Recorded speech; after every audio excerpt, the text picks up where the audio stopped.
बहुत आनंद रहा। रात्रि 7 दिन की यात्रा में जो अनुभव हुए वो अकल्पनीय है और यहाँ की व्यवस्थाओं से हृदय इतना गदगद है जिसकी अपनी वाणी से हम किसी भी प्रकार से तारीफ नहीं कह सकते। बस यही कह सकते, कई बार जब वाणी नहीं बोलता है तब आंखें बोलती। गुरुजी, आपने आने से पहले सोचा था क्या आपको इतनी अच्छी व्यवस्था अशोकनगर में मिलेंगी? पहले ही कहा था ना कि जो है बहुत भव्य तैयारी करो।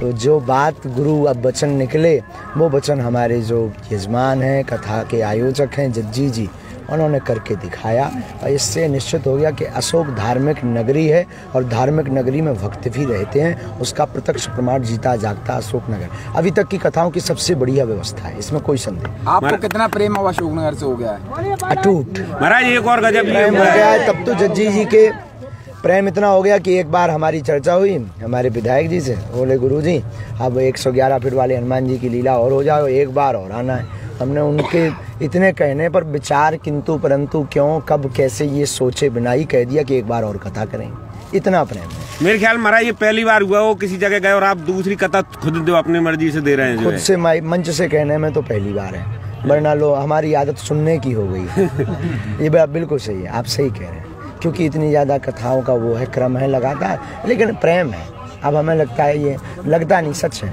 अब जज्जी जी हमारा परिवार है। क्या आप और कहीं भी कथा करने जाएंगे तो क्या अशोकनगर का उदाहरण कहीं आप प्रस्तुत करेंगे? क्या ये भी अशोकनगर जीवन पर्यंत अशोकनगर ने एक नई यात्रा, नई लाइन तो ये खींची है कि यहाँ की बेटियों ने जो इतिहास बनाया है पूरे भारत में वो अद्भुत। यहाँ के भक्तों ने जो 6-7 लाख लोगों ने इतिहास बनाया है वो अद्भुत। यहाँ की भंडारा अन्नपूर्णा प्रसाद व्यवस्था ने जो बैठा करके जैसे बारातों को दामाद की भांति बैठा करके भोजन करवाया जाता है वो इतिहास बनाया है वो अद्भुत। और यहाँ की जो भक्तों को कोई असुविधा नहीं हुई, ये इतिहास जो अशोकनगर ने बनाया है ये अद्भुत है। ये जब तक जीवन की यात्रा है चलती रहेगी बात। वैसे गुरु के जाने के बाद भक्तों को बहुत दुख होता है कि 7 दिन की कथा पूरी हो रही है, उसके बाद गुरुदेव यहाँ से जा रहे हैं, तो क्या आपको भी आप भी दुखी होंगे यहाँ से अब 7 दिन बाद जाएंगे तो? हाँ, स्मरण तो लेकर जाएंगे पर दुखी इसलिए नहीं होंगे क्योंकि फिर मिलेंगे। जय गुरु।